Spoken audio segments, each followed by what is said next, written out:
Lu tahu nggak, ada satu tokoh kuno yang hidupnya udah kayak gabungan legenda dan sejarah, yang kisahnya bertahan ribuan tahun di antara mitos dan tablet tanah liat. Namanya Gilgamesh, Raja Uruk, yang dikenal sebagai pahlawan paling awal dalam sastra manusia. Kisahnya ada di Epic of Gilgamesh, salah satu karya literatur tertua di dunia. Tapi siapa sebenarnya dia, dan apa yang terjadi dalam hidupnya? Gilgamesh lahir sekitar 2700 sampai 2500 sebelum Masehi di kota Uruk, Mesopotamia, sekarang Irak. Menurut legenda, dia adalah 2/3 dewa dan 1/3 manusia, anak dari dewa kota dan seorang wanita manusia.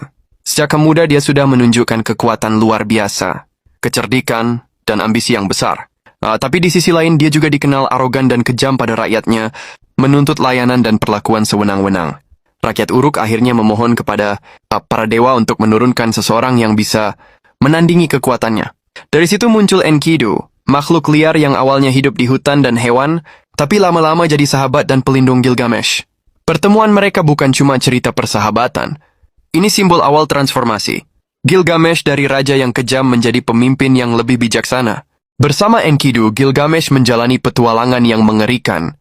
Mengalahkan monster Humbaba di hutan Cedar, membunuh Bull of Heaven yang dikirim Dewi Ishtar untuk menghukumnya, dan menantang batas-batas manusia dan dewa. Setelah kemenangan itu, Gilgamesh dilanda kesombongan.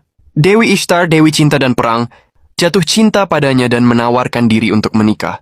Tapi Gilgamesh menolak mentah-mentah, bahkan menghina Ishtar di depan umum. Ishtar murka.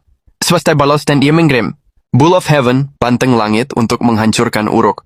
Gilgamesh dan Enkidu, dengan kekuatan mereka, berhasil membunuh banteng itu. Tindakan ini sudah terlalu jauh. Para dewa murka dan memutuskan, Gilgamesh boleh hidup, tapi Enkidu harus mati sebagai hukuman atas kesombongan mereka. Tapi kebahagiaan itu tak bertahan lama. Enkidu mati karena kutukan dewa, dan kematian sahabatnya mengguncang Gilgamesh hingga ke dasar hati. Dari situ kisahnya menjadi lebih filosofis. Gilgamesh menghadapi pertanyaan terbesar umat manusia, kematian dan ketidakabadian. Dia melakukan perjalanan panjang melewati padang gurun dan sungai, mencari Utnapishtim, manusia yang diberikan hidup abadi setelah membangun bahtera untuk bertahan dari banjir besar. Gilgamesh ingin menemukan rahasia hidup abadi, tapi setelah melewati ujian, dia menyadari satu hal yang pahit. Manusia harus menerima kematian, tapi warisan, kota, dan karya-karyanya justru yang abadi. Setelah melewati banyak kesulitan, Utnapishtim tidak bisa memberinya keabadian, tetapi dia memberi Gilgamesh petunjuk tentang tumbuhan ajaib yang bisa meremajakan tubuhnya. Gilgamesh berhasil menemukan tumbuhan itu di dasar laut. Di momen inilah ia memegang kunci untuk mengalahkan kematian. Tapi dalam perjalanan pulang ke Uruk, saat dia beristirahat dan mandi, seekor ular mencuri tumbuhan itu dan memakan